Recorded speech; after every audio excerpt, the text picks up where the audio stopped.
નમસ્કાર દર્શક મિત્રો, अब तक ચેનલમાં આપનું સ્વાગત છે। વિગતવાર સમાચાર જોતા પહેલા એક નજર કરીશું આજના મુખ્ય સમાચાર પર।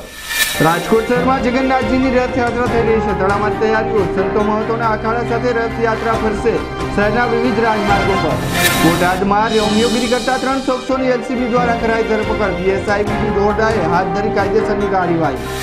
અમરેલી જિલ્લાના દુધાળા ગામના વતની સૌજીભાઈ ધોળકિયાએ કર્યો નવતર પ્રયોગ। ભવ્ય સફળતા મળતા ગ્રામજનોમાં ખુશીનો માહોલ। તો હવે જોઈશું વિગતવાર સમાચાર। રાજકોટમાં જે કુંડલિયા કોલેજ ખાતે એનએસયુએ દ્વારા સહી ઝુંબેશ કાર્યક્રમ યોજવામાં આવ્યો હતો, જેમાં શિક્ષણમાં ભ્રષ્ટાચાર અને શિક્ષણ મંત્રી ભૂપેન્દ્રસિંહ ચુડાસમા પર જે આરોપો લાગ્યા છે તેને સીબીઆઈ તપાસની માંગ કરવામાં આવી હતી। આ તકે એનએસયુઆઈના પ્રદેશ પ્રમુખ આદિત્યસિંહ ગોહિલ, મયુરભાઈ વાંક, સુરજભાઈ ડે સહિતની મોટી સંખ્યામાં વિદ્યાર્થીઓ સહિત સહી ઝુંબેશમાં ભાગ લીધો હતો। આજ રોજ તારીખ 5ના રોજ સમગ્ર ગુજરાતમાં આજે અમારા યુવાનોને સહી ઝુંબેશ કરી છે। એના માટે જ્યારે ત્યારે ભૂપેન્દ્રસિંહ જે ભ્રષ્ટાચારમાં નામ ખુલ્લું ચંપાવકે છે, ખુલ્લું આક્ષેપ કર્યો, ત્યારે 15 થી 20 લાખ રૂપિયા જો તલાટી મંત્રીમાં ભાવ બોલાતા હોય તો એના વિરુદ્ધમાં આજે અમે યુવાનો એનએસયુએ રાજકોટ એનએસયુએ વતી સિગ્નેચર અભિયાન કર્યું છે અને કુંડલિયા કોલેજ આજે અમે તમામ વિદ્યાર્થીઓને સિગ્નેચર વિદ્યાર્થીઓ જે તે સ્વચ્છાએ કરે છે। બ્રેક બાદ આપનું સ્વાગત છે। તો હવે જોઈશું આગળના સમાચાર। રુદ્રાક્ષ શબ્દ તો આપણે બધાએ સાંભળ્યો જ છે, પરંતુ તેનું મહત્વ શું છે, તેને કેવી રીતે ધારણ કરી શકાય, તેના કેટલા પ્રકારો છે, જે તમામ જાણકારી રુદ્ર લાઈફના ધ્રુવભાઈએ अब तक સાથેની વાતચીતમાં જણાવ્યું હતું। તેમજ રુદ્રના ફાયદાઓ વિશે પણ જાણકારી આપી હતી। અત્યારે આપણે આવી ગયા છીએ રુદ્ર લાઈફમાં અને રુદ્ર લાઈફના પ્રકાશ ધ્રુવ પાસેથી આપણે જાણીશું કે રુદ્રાક્ષ શું છે, રુદ્રાક્ષનું મહત્વ શું છે। તો ધ્રુવભાઈ, અત્યારે અમને જણાવો કે રુદ્રાક્ષ શું છે, એનું મહત્વ શું હોય છે? रुद्राक्ष एक फल का बीज है और ये 3500 साल पहले से शिव पुराण में इसके बारे में लिखा गया है। उसमें लिखा है कि अगर आपको किसी भी प्रॉब्लम का निदान चाहिए तो या तो मंत्रों का जाप कीजिए या रुद्राक्ष का धारण कीजिए। इसलिए सारे रुद्राक्ष धारण करने से बेटर कोई उपाय नहीं है। ये रुद्राक्ष एक साइंस है। रुद्राक्ष एक बीज है किसी फल का, और इस बीज के अंदर भी बीज होता है जिसके अंदर 6 एलिमेंट्स होते हैं: silver, gold, copper, iron, manganese and barium in different proportions. और उसकी वजह से rudraksha is electromagnetic by nature. Ramzan ईदना पावन अवसरे बहुजन समाज पार्टी राजकोट जिला द्वारा डॉक्टर बाबा साहेब आंबेडकर हॉल खाते पार्टीना नवयुक्त कार्यकर्ताओનું સન્માન સંમેલન કરવામાં આવ્યું હતું, જેની વધારે માહિતી આપવા बहुजन समाज पार्टीના આગેવાનોએ अब तक मीडिया हाउसની મુલાકાત લીધી હતી અને વધારે માહિતી આપી હતી। ઓમ હિમ રામ જય રામની છેલ્લા 36 વર્ષથી વિશ્વ શાંતિ, ગાય માતા અને નિર્દોષ પ્રાણીઓની હત્યા અટકે, પ્રલય અટકે તેવા ઉમદા ધ્યેયથી ચાલતી અખંડ ધૂન 37મા વર્ષમાં મંગલ પ્રવેશ કરે છે। ત્યારે ભજન અને પ્રસાદનું આયોજન કરવામાં આવ્યું છે, જેના વિશે વધારે માહિતી આપવા ટ્રસ્ટના સભ્યોએ अब तक મીડિયા હાઉસની મુલાકાત લીધી હતી અને વધુ માહિતી આપી હતી। ગોંડલ ખાતે આવેલ શ્રી બાલા હનુમાનજી મંદિરમાં બૃહત બ્રહ્મ મંત્ર ઓમ રીમ રામ જય રામની છેલ્લા 36 વર્ષથી અખંડ ધૂન ચાલે છે। અષાઢી બીજના શુભ અવસર પર 37મા વર્ષમાં તેનો મંગલ પ્રવેશ થાય છે। તે નિમિત્તે સવારે 5 વાગે પ્રભાત ફેરી, બપોરે સમૂહ ધૂન અને મહાપ્રસાદનું પણ આયોજન કર્યું છે। પરમાત્મન શ્રી સચ્ચિદાત્મન ભગવાન દ્વારા બૃહત બ્રહ્મ મંત્ર ઓમ રીમ રામ જય રામ મંત્ર આપવામાં આવ્યો છે। આ મંત્રોમાં સર્વે શુભ મંત્રનો સમાવેશ થઈ જાય છે અને અત્યારે જે પ્રલયકારી આપત્તિઓ આવી રહી છે તેના માટે આ અખંડ ધૂનની ખૂબ જ જરૂર છે। આ અખંડ ધૂન એક વૈજ્ઞાનિક પદ્ધતિથી આપવામાં આવે છે। આ બ્રહ્મ મંત્રની ધૂનથી અતિવૃષ્ટિ, અનાવૃષ્ટિ જેવા સાંક્રામક રોગો, તે બધી વસ્તુનું નિવારણ આ મંત્રથી કરી શકાય છે। આ બ્રહ્મ મંત્રની અખંડ ધૂન રાજકોટમાં સત્યુગસિંહ રામજી મંદિરમાં છેલ્લા 25 વર્ષથી અખંડ ચાલે છે। ગોંડલના ઘણા બધા ગામડાઓમાં નિયમિત રીતે 1 કલાકની 30 વર્ષથી 35 વર્ષ પણ આ ધૂન અખંડ ચાલે છે। પ્રભાત ફેરીનો આપનો રૂટ શું હશે? પ્રભાત ફેરીનો રૂટ ગોંડલ બાલા હનુમાન મંદિરથી શહેરની પ્રદક્ષિણા કરી અને પાછું જ બાલા હનુમાન મંદિરે આવશે। 6 જુલાઈ એટલે કે ડોક્ટર શ્યામ પ્રસાદ મુખર્જીની જન્મજયંતિ નિમિત્તે રાજકોટ ભાજપ દ્વારા પુષ્પાંજલિ કાર્યક્રમ યોજાયો હતો, જેમાં ભાજપના આગેવાનો અને કાર્યકર્તાઓ ઉપસ્થિત રહ્યા હતા। ત્યારે સ્ટેન્ડિંગ કમિટીના ચેરમેન પુષ્કરભાઈ પટેલે વધારે માહિતી આપી હતી।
આજરોજ પ્રદેશ ભારતીય જનતા પાર્ટીના નિર્ણય મુજબ 23 જૂન એટલે કે પંડિત ડૉક્ટર શ્યામા પ્રસાદ મુખર્જીના બલિદાન દિવસ અને 6 જુલાઈ એટલે કે શ્યામા પ્રસાદ મુખર્જીના જન્મદિવસની વચ્ચે સમગ્ર ગુજરાતમાં દરેક બૂથમાં શ્યામા પ્રસાદ મુખર્જીને અંજલિ આપતો કાર્યક્રમ કરવાનો છે અને સાથોસાથ ભારતીય જનતા પાર્ટીના કાર્યકર્તાઓ અને શુભેચ્છકોને ડૉક્ટર શ્યામા પ્રસાદ મુખર્જીના સમગ્ર જીવન બાબત એમનું ભારતીય જનતા પાર્ટી અને ભારતીય રાજકારણમાં શું યોગદાન છે એના વિશેની માહિતગાર કરવા માટેનો આજના કાર્યક્રમમાં આજરોજ અમે યોગેશ્વર પાર્ક ખાતે આ કાર્યક્રમ કર્યો છે. ઉનાળાના અંતિમ દિવસો અને ચોમાસાની શરૂઆત વચ્ચે સામાન્ય રીતે ટમેટાના ભાવ ઉછળતા હોય છે, ત્યારે ટમેટાના વધતા ભાવો કરતાં તેના સ્વાદ, કદ સહિતની બાબતોમાં આવેલા ઘરખમ ફેરફારો ચિંતાજનક છે. ત્યારે નિષ્ણાંતોના મતે તો આ ટમેટામાં મૂળ લક્ષણો રહ્યા જ નથી. બજારમાં મળતા ટમેટા સ્વાદ વિહોણા અથવા નજીવા ખાટા હોય છે અને છાલમાં કડવો સ્વાદ આવે છે. આથી આજના સમયે ટમેટા શાકભાજીની વ્યાખ્યા જ ગુમાવી દીધી છે. સ્ટોન કિલર હિતેશ રમાવતે 3 હત્યાની કબૂલાત આપ્યા બાદ વલ્લભભાઈ રંગાણીની હત્યા ક્યાં અને કેવી રીતે તે અંગેની તાલુકા પોલીસ સમગ્ર ઘટનાનું રિહર્સલ કરાવ્યું હતું. અશોક ગાર્ડનથી પાળ ગામની સીમમાં જે સ્થળે વલ્લભભાઈની હત્યા થઈ હતી ત્યાં હિતેશ રામાવતે પથ્થર ઉચકી વલ્લભભાઈના માથામાં મારતો હોય તે રીતે પ્રહાર કર્યો હતો. સ્ટોન કિલર હિતેશભાઈ રામાવત સાથે 3 હત્યા, 1 કોશિશ અને 3 વાહન ચોરીના ગુના નોંધાશે તેમ એસપી હર્ષદ મહેતાએ જણાવ્યું હતું. 3 હત્યા કરી હતી, શા માટે? પહેલી હત્યા ક્યારે કરી, બીજી હત્યા ક્યારે કરી?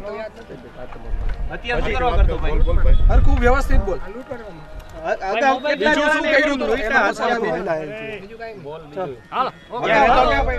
દેશમાં સામાજિક સમરસતા અને વિકલાંગોને સ્વમનવેર આત્મનિર્ભર બનાવવાની દિશામાં સરકારે અનેકવિધ જોગવાઈ કરી છે, છતાં વિકલાંગોને તેનો લાભ મળતો નથી. જેના વિશે સમગ્ર માહિતી આપવા જોડાઈ રહ્યા છે અમારા સંવાદદાતા હેમા પંગુર. જી મયુર, ચોક્કસ જણાવી દઉં કે સરકાર દ્વારા એક કાયદો ઘડવામાં આવ્યો છે કે જે અનુસાર સરકારી ક્ષેત્રમાં હરેક જગ્યાએ 3% અનામત છે એ વિકલાંગો એટલે કે દિવ્યાંગો માટે રાખવામાં આવેલ છે. આ કાયદો સુપ્રીમ કોર્ટ દ્વારા 1995માં ઘડવામાં આવ્યો હતો, પરંતુ તેનો અમલ નહીવત પ્રમાણમાં થાય છે. PWD ડિપાર્ટમેન્ટમાં ખબર પડી છે કે 3%થી પણ ઓછા વિકલાંગોને સીટ મળેલી છે. ત્યારે સુપ્રીમ કોર્ટે લાભાર્થીઓને સીટ મળે તે અંગે નિમણૂક કરેલી છે અને સુપ્રીમ કોર્ટે જણાવ્યું કે જો જરૂર પડે તો સામાન્ય લોકોને પદ ઉપરથી હટાવી અને 3% અનામત આ લોકોને વિકલાંગોને મળે તે માટે જો સામાન્ય લોકોની છટણી કરવી પડે તો તે પણ કરવું જોઈએ. અને સરકારે નિવેદન રાખ્યું છે કે વિકલાંગોને વધારે ને વધારે સીટ મળે તેવું કરવામાં આવવું જોઈએ, કારણ કે એક તરફ તો આપણે વાતો કરીએ છીએ કે સમાનતા અને સમાન હક મળે, એ લોકોને વધારે ને વધારે તકો મળે તેની વાતો કરીએ છીએ, પરંતુ જ્યારે અનામત રાખવામાં આવી છે ત્યારે કંઈ પગલાં લેવામાં આવતા નથી. ત્યારે હવે શું થાય છે તે જોવાનું રહ્યું. જી મયુર. રાજકોટ દિવસે ને દિવસે મેગા સિટી બનતું જાય છે, ત્યારે દરેક ઘરમાં પોતાનું એક 2 વ્હીલર હોવું જાણે ટ્રેન્ડ બનતો જાય છે. ત્યારે કયું મોડેલ લોકો વધારે પસંદ કરે છે, સ્ટાઇલ અને ઇકોનોમી સમન્વય કરીને કયા મોડેલ માર્કેટમાં હાજર છે, જેના વિશે વધુ માહિતી મેળવવા આપતકની ટીમે વિવિધ શોરૂમની મુલાકાત લીધી હતી. હીરોની રેન્જમાં ફોર ગર્લ્સ પ્લેઝર અને for boys it is extreme, જે જૂનું CBZનું અપગ્રેડેડ મોડલ છે. અને then after the most good looking stunning bike કહેવાય તો દેટ ઇઝ કરિઝમા. તો હાલ સમય થયો છે નાનકડા બ્રેકનો. બ્રેક બાદ નજર કરીશું અન્ય સમાચારો પર.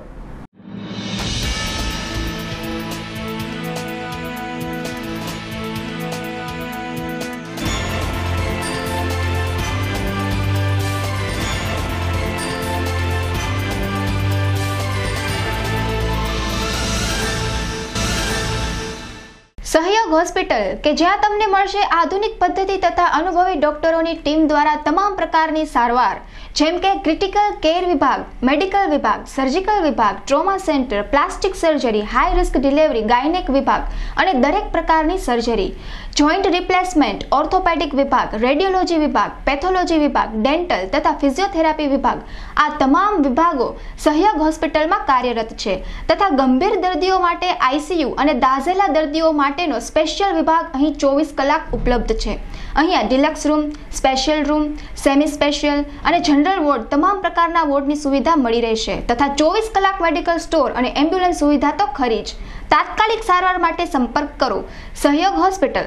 અમારું સરનામું છે સહયોગ હોસ્પિટલ, વિશ્વેશ્વર મહાદેવ મંદિર સામે, મવડી મેઇન રોડ, રાજકોટ. અમારો ફોન નંબર છે 0281 23 60 343 અને અમારો બીજો નંબર છે 0281 23 60 344. આ ઉપરાંત અમારા ફેક્સ નંબર છે 0281 23 60 342.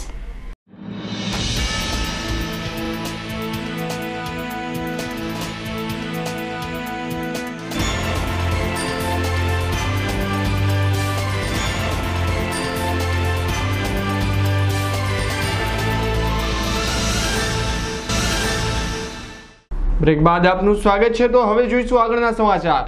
અષાઢી બીજના દિવસે જગન્નાથજીની રથયાત્રાનું સ્વાગત કરવામાં આવ્યું. રાજકોટ બે બાકડું બન્યું છે ત્યારે રાજકોટની જગન્નાથજીની રથયાત્રા સમિતિ આ વખતની 9મી રથયાત્રાનું યાદગાર બનાવવા અવનવા આયોજન કરી રહી છે, જે પૈકી આ વર્ષે દેશભરમાંથી સંતો મહંતોના અખાડા તેમજ સ્થળેથી શહેરના રાજમાર્ગો પર નીકળશે. અમે સૌ બધા આ મંદિરના બધા અમે સેવકગણના સભ્યો છીએ અને નાના મવા કૈલાસધામ આશ્રમેથી દર વર્ષની માફક પરંપરાગત મુજબ ભવ્ય અને ભવ્ય રીતે ભગવાન જગન્નાથજી ભગવાનની શોભાયાત્રા દર વર્ષે નીકળે છે. એની માફક આ વર્ષે થોડીક વિશિષ્ટ રીતે એમ કે ઉજવણી કરવી એવું સૌ હરિભક્તોનો નિર્ધાર છે અને સવારે 7:30 વાગે અહીંથી રથયાત્રાનું પ્રસ્થાન થશે અને બપોરના 1:30 વાગે ભૂપેન્દ્ર રોડના સ્વામિનારાયણ મંદિરે ભગવાન શ્રી જગન્નાથ ભગવાનના મામેરા ભરવાની જે વિધિ છે એ વિધિ યાદવ પરિવાર દ્વારા આયોજન કરવામાં આવ્યું છે. યાદવ પરિવાર છે એ ભગવાન જગન્નાથ ભગવાનના મામેરાના યજમાન છે અને ત્યાં 2500 થી 3000 માણસોનું આશરે ત્યાં ભોજન સમારંભનું આયોજન કરવામાં આવ્યું છે. और कई प्रदेशों से संत महंत यहाँ पधार रहे हैं, महाराष्ट्र, उड़ीसा, बंगाल, बिहार, कई जगह से यहाँ महात्मा लोग आ रहे हैं. कोई श्री महंत है, कोई महामंडलेश्वर पदाधिकारी आ रहे हैं और कई यहाँ अखाड़े से हमारे खेल वगैरह करने वाले, तलवार, भाला, तीर, फरसा इत्यादि चलाने वाले बहुत से बावन हथियार हमारे अखाड़े में होते हैं. उन 52 हथियारों में से कई प्रकार के हथियारों का यहाँ चलाना दिखाया जाएगा और उनकी कलाकारी दिखाई जाएगी. और भी जो भी इस यात्रा से जुड़ना चाहते हैं उन सभी भाविक लोगों से हमारा निवेदन है कि अधिक से अधिक संख्या में यहाँ जुड़ें और यात्रा को शोभा बढ़ाएं और आनंद मंगल से अपने अपने પરિવારની હૂંફમાંથી ઉછળ્યા પછી જ્યારે અચાનક જ આ વિશાળ દુનિયામાં એકલું થઈ જવાનો વખત આવે ત્યારે જ સમાજનું વાસ્તવિકતાનું ભાન આવે છે. રાજકોટ શહેરમાં છેલ્લા 4 માસથી ભડકતી બિહારની તરુણીનું અભયમ પોલીસ અને સમાજ સુરક્ષા દ્વારા પુનઃમિલન કરાવતા લાગણીના દ્રશ્યો સર્જાયા હતા. અમારા special home for girls children હોમમાં છેલ્લા 4 માસનો સમય થયો ત્યારથી પૂજા નામની બાળા આવી હતી. આ બાળાને રાજકોટની અંદરથી રખડતી ભટકતી પોલીસ મારફત એને રેસ્ક્યુ કરી અને અત્રે લાવવામાં આવી હતી. અમારા કાઉન્સેલર દ્વારા કાઉન્સેલિંગ કરવામાં માહિતી બહાર આવી કે આ બાળકી બિહારની છે અને બિહારનું એને સરનામું જણાવ્યું એ પ્રમાણે પોલીસ ડિપાર્ટમેન્ટ દ્વારા અમારી જે પોલીસ સિસ્ટમ છે, મિસિંગ સિસ્ટમ, એના દ્વારા કોન્ટેક્ટ કરતાં બિહાર પોલીસે આનું એડ્રેસ ગોતી અને એના મધરના નંબર આપ્યા, એના ભાઈના નંબર આપ્યા અને એ ટેલિફોન અને મોબાઈલ નંબર દ્વારા અમે એનો સંપર્ક કર્યો અને આજે છેલ્લા 4 મહિનાની મહેનત બાદ આજે અમે બાળકીને એના કુટુંબમાં પુનઃસ્થાપિત કરીએ છીએ. દિલ્હીના મુખ્યમંત્રી અરવિંદ કેજરીવાલના પ્રિન્સિપાલ સેક્રેટરી રાજેન્દ્ર કુમાર સહિત 5 લોકોને સીબીઆઈ સરકારી કોન્ટ્રાક્ટમાં લાંચ લેવાના આરોપસર ધરપકડ કરી છે. જ્યારે તેના વિશે વધુ માહિતી આપવા જોડાઈ રહ્યા છે અમારા સંવાદદાતા હિરેન મેરિયા. જી, દિલ્હીના મુખ્યમંત્રી અરવિંદ કેજરીવાલના પ્રિન્સિપાલ સેક્રેટરી રાજેન્દ્ર કુમાર સહિત કુલ 5 લોકોની સીબીઆઈ દ્વારા ધરપકડ કરવામાં આવી છે. જો આ વિશે વધુ વિગતે વાત કરીએ તો સરકારી કોન્ટ્રાક્ટમાં ભ્રષ્ટાચાર તેમજ 50 કરોડના ઉચાપતની ફરિયાદ નોંધવામાં આવી છે, જેના લીધે તેમના પર કાર્યવાહી કરવામાં આવી છે. જો વધુ વિગતે વાત કરવામાં આવે તો રાજેન્દ્ર કુમારે પોતાના કાર્યકાળ દરમિયાન એન્ડેવર નામની એક પ્રાઇવેટ કંપનીને ફાયદો કરાવ્યો હતો, જેના કારણે સીબીઆઈ દ્વારા તેમની ધરપકડ કરવામાં આવી છે. રાજેન્દ્ર કુમાર વિશે જો વધુમાં વાત કરીએ તો 1989 બેન્ચના IAS અધિકારી છે અને ખડગપુરમાંથી તેમણે પાસ આઉટ કરેલું છે. 2015ની જો વાત કરવામાં આવે તો 2015માં પણ સીબીઆઈ દ્વારા ત્યાં તેમની ઓફિસ પર દરોડા પાડવામાં આવ્યા હતા. ત્યારબાદ ત્યાંથી 2.5 લાખ જેટલી રકમ જપ્ત થવા પામી હતી. ત્યારે કેન્દ્ર સરકાર અને દિલ્હી સરકાર વચ્ચે તેના કારણે તે લોકો સામે આવી ગયા હતા. ત્યારે આવનારા સમયમાં શું થશે એ જોવું રહ્યું. ગઢડા ભાજપ આગેવાન અને બિલ્ડર અનિલ ખાચર પર ગઢડા નગરપાલિકાના ઉપપ્રમુખ વિશ્વજીત ખાચર સહિતના 3 શખ્સોએ લાકડીઓ વડે હુમલો કર્યો હતો. ત્યારે અનિલ ખાચર અને ગંભીર ઇજા થતા 108 દ્વારા બોટાદની સાબિદા હોસ્પિટલ ખાતે સારવાર અર્થે ખસેડવામાં આવ્યા હતા. ત્યારે જૂની લેતી દેતીના મામલે હુમલો થયા હોવાનું બહાર આવતા પોલીસે હુમલો કરનાર શખ્સોને પકડવા તજવીજ હાથ ધરી છે. હું રાતના બેઠો હતો ત્યારે મારી ઉપર 3 શખ્સોએ આવી અને હુમલો કરેલ છે. એમાં ગઢડા નગરપાલિકાના ઉપપ્રમુખ અને એમના મોટા ભાઈ અને એક દિલીપભાઈ ધાધલ 3 નામેથી મારી ઉપર હુમલો કરેલ છે. ગઈકાલે સાંજે 10-10 વાગ્યાના સમયે અનિલભાઈ છેલભાઈ ખાચરને ગઢડામાં જ રહેતા વિશ્વદીપભાઈ ખાચર, કિશોરભાઈ ખાચર તેમજ દિલીપભાઈ ધાંધલ આ 3 જણા આવી બોલેરો ગાડીમાં આવી અને લાકડી વડે મારી અને ઈજા પહોંચાડી ફ્રેક્ચર કરેલ છે. તેની ગઢડા પોલીસ સ્ટેશનમાં ફરિયાદ દાખલ થયેલ છે અને હાલ આ આરોપીઓને શોધખોળ કરવાની કાર્યવાહી શરૂ છે. અને આ ફરિયાદ IPC કલમ 325, 114 અને 135 મુજબ 135માં દાખલ થયેલ છે. અગાઉની કંઈક લેતી છે અને દાજ રાખી અને આ બનાવ છે તેવું જણાવે છે. બોટાદમાં હાલ યુવતીઓને જાહેરમાં ચેનચડા કરવાના બનાવ બહાર આવી રહ્યા છે. ત્યારે રાજકોટ LCBએ યોગી ગેસ્ટ હાઉસ, ST ડેપો તેમજ ગોકુલ મેડિકલ પાસેથી 3 રોમિયોગીરી કરતા શખ્સોને જાહેરમાં પકડી પાડી કાયદેસરની કાર્યવાહી હાથ ધરી છે.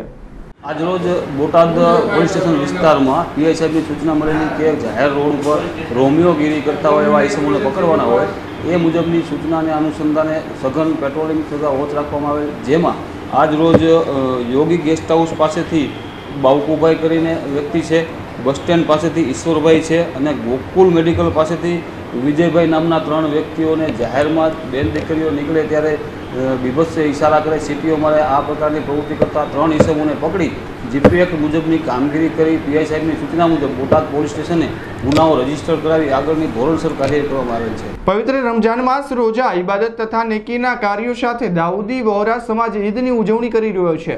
ઈદની ઉલ ફિતરની નમાઝ પઢીને એકબીજાને ઈદની મુબારકની આપલે કરી રહ્યા છે. ત્યારે દાઉદી વહોરા સમાજના અગ્રણી યુસુફભાઈ અબતક મીડિયા હાઉસની શુભેચ્છા મુલાકાતે આવ્યા હતા. રાજસ્થાન ચણાનો પાક લેતું દેશનું અગ્રણી રાજ્ય છે. ત્યારે હાલ વરસાદના વિલંબ તેમજ સટાડિયા તેજીના કારણે ચણાની દાળમાં 3 મહિનામાં કિલોએ 30 રૂપિયાનો ઘોડાપૂર વધારો થયો છે. ત્યારે સ્થાનિક બજારમાં પણ ચણાની દાળ પ્રતિ કિલો 120ની સપાટીએ વેચાઈ રહી છે. પોરબંદર અને ગીર સોમનાથ જિલ્લાના કુદરતી આફતોને પહોંચી વળવા કાયમી રાહત છાવણીઓ ઊભી કરવામાં આવશે. આવનારા દિવસોમાં ગામડાઓ અને ગ્રામજનોને વાવાઝોડા કે ભારે વરસાદ સમયે સ્થળાંતર ન થવું પડે તે માટે સાયકલનો શેલ્ટરનું નિર્માણ કરવામાં આવશે. જેના વિશે વધારે માહિતી આપવા જોડાઈ રહ્યા છે અમારા સંવાદદાતા ગૌતમ ભેડા. જી, સૌરાષ્ટ્રના જે પોરબંદર અને સોમનાથનો દરિયો કિનારો છે, આ ઉપરાંત જે સમગ્ર ગુજરાતનો 1600 કિલોમીટરનો દરિયા કિનારો છે અને જેમાં ખાસ કરીને જે અરેબિયન સમુદ્ર છે, અરેબિયન ખાડી છે તે અને જે બંગાળની ખાડી છે તેને લીધે જે અંતે લગભગ છેલ્લા 120 વર્ષની અંદર 30 જેટલા વાવાઝોડા અને પૂરની સમસ્યાઓ ઊભી થઈ છે. ત્યારે આવા સંજોગોમાં અને જ્યારે ચોમાસામાં વરસાદના સમયગાળો હોય છે ત્યારના સંજોગોમાં આ જે દરિયાકાંઠાના જે વિસ્તારો છે તેમાં આવેલા ગામડાઓની સુરક્ષા માટે જે એક સ્પેશિયલ જે મલ્ટીપર્પઝ જે રાહત છાવણીઓ છે તેમનું નિર્માણ કરવાનું નક્કી કરવામાં આવ્યું છે. 800 લોકોની કેપેસિટીવાળું આ જે રાહત છાવણી છે તેનું નિર્માણ અલગ અલગ ગામડાઓમાં તેમની કેપેસિટી પ્રમાણે કરવામાં આવશે. આ ઉપરાંત જે 1000થી વધારે વસ્તીવાળા ગામડાઓ છે તેમાં ખાસ મહત્ત્વ આપવામાં આવશે. આને લીધે જે અત્યારે જે સ્થળાંતર કરવામાં આવે છે અથવા તો ઘણા ખરા પ્રોબ્લેમને લીધે આ જે રાહત છાવણીઓ ન હોવાથી જે લોકોને નુકસાની થાય છે તેની સામે રક્ષણ મેળવવા માટે ખાસ કરીને આ રાહત છાવણીઓનું નિર્માણ કરવામાં આવશે. અહીં એ પણ ઉલ્લેખનીય છે કે અત્યાર સુધીમાં જે વાવાઝોડા આવ્યા છે તેમાં ભારે હોનારતો આવી છે અને આને લીધે ઘણા લોકોએ પોતાનો જીવ ગુમાવ્યો છે. જે હવેથી ભવિષ્યમાં પુનરાવર્તન ન થાય તેના માટે પણ આ રાહત છાવણીઓનું નિર્માણ કરવામાં આવશે. જી, અમરેલી જિલ્લાના લાઠી તાલુકામાં દુધાળા ગામના વતની અને હાલ સુરતમાં રહેતા હરિકૃષ્ણ એક્સપોર્ટના માલિક સૌજીભાઈ ધોળકીયાએ પોતાના ગામને હરિયાળું અને ગોકુલ ગામ બનાવવા તેઓ સમગ્ર સૌરાષ્ટ્ર અને દેશવાસીઓને સંદેશો આપતા નવતર પ્રયોગ આરંભ્યો છે, જેમાં તેના ભવ્ય સફળતા મળતા ગ્રામજનોમાં ખુશીનો માહોલ જોવા મળી રહ્યો છે. સૌજીભાઈ નાનપણથી જ પાણીનો સંગ્રહ કરવો, પાણી બચાવવું વગેરે વિચારધારા ધરાવતા હતા. આથી દુધાળા ગામમાં 8 વર્ષ પહેલા તળાવ બનાવવાનું આયોજન કરવામાં આવ્યું હતું. ત્યારે આ તળાવનું નામ અમૃત સરોવર રાખવામાં આવ્યું છે અને ત્યારે આ તળાવમાં 12 મહિના સુધી પાણી ન ખૂટે તેવી કામગીરી કરવામાં આવી છે. આ તળાવમાં 62,000 કરોડ લીટર પાણીનો હાલ સંગ્રહ કરવામાં આવ્યો છે અને આ તળાવનું પાણી 28,000 હેક્ટર જમીનમાં પાણી પૂરું પાડે છે. આજુબાજુના 3 ગામના લોકો આ પાણી પીવા માટે તેમજ ખેતી માટે ઉપયોગ કરે છે. આ સિવાય તળાવની આજુબાજુ 55 વીઘા જમીનમાં પર્યાવરણને બચાવવા માટે હજારો વૃક્ષોનું વાવેતર કરવામાં આવ્યું છે, જેમાં 10,000 જેટલા ચંદનના વૃક્ષો વાવવામાં આવ્યા છે, જેણે હાલ ઘણા મોટા સ્વરૂપ ધારણ કરી લીધા છે. તે સિવાયના અન્ય 6,000 જેટલા ફળ ફળાદી વૃક્ષોનું પણ વાવેતર કરવામાં આવ્યું છે. આ તળાવમાં કોઈ વ્યક્તિ ડૂબી ન જાય તે માટે તકેદારી રાખવામાં આવી છે અને કદાચ આવો બનાવ બને તો તેમને બચાવી લેવા માટે બોટિંગ રાઇડની પણ વ્યવસ્થા કરવામાં આવી છે. આ અમૃત સરોવર તળાવના નવયુવાન જેક્સી ફ્લાયવુડ દ્વારા આનંદ માણી રહ્યા છે અને આમાં મહત્વપૂર્ણ કાર્યવાહી કરવામાં આવી છે. ટોટલ 55 વીઘાનું આ તળાવ થયું અને સામે આમાં 6,000 ઝાડ વાવ્યા, 10,000 ચંદન વાવ્યા, જે ઓલરેડી અત્યારે આપણે 20-25 ફૂટના જોઈ શકીએ છીએ. પણ અમારી અપેક્ષા એવી હતી કે 12 મહિના ગામને પાણી મળવું જ જોઈએ, ટકવું જ જોઈએ. એટલે હજી શક્ય હોય એટલું લડવું છે, પણ 12 મહિના હામાં તાળો મળી જાય એવો સંકલ્પ છે. આમાં ખેડૂતોને તો અનલિમિટેડ ફાયદો. જ્યારે અમે તળાવ કર્યું એ વર્ષે જ અમને ખ્યાલ છે 50 લાખની કોઈ દિવસ ઉપજ નહોતી આવતી, એ જ વર્ષે 4 કરોડની ઉપજ આવેલી. આવનારા દિવસોમાં આ એક જ યોજના છે, દુધાળામાં 24 કલાક 360 દિવસ 24/7 પાણી રહેવું જોઈએ. પછી આગળ હાલશું. મારું નામ સૌજી ધોળકિયા, હરિકૃષ્ણ એક્સપોર્ટ. અમે 4 ભાઈઓ છીએ. 4 ભાઈનો અને મારા ફાધર, 5ના એક જ કુદરતી શોખ છે.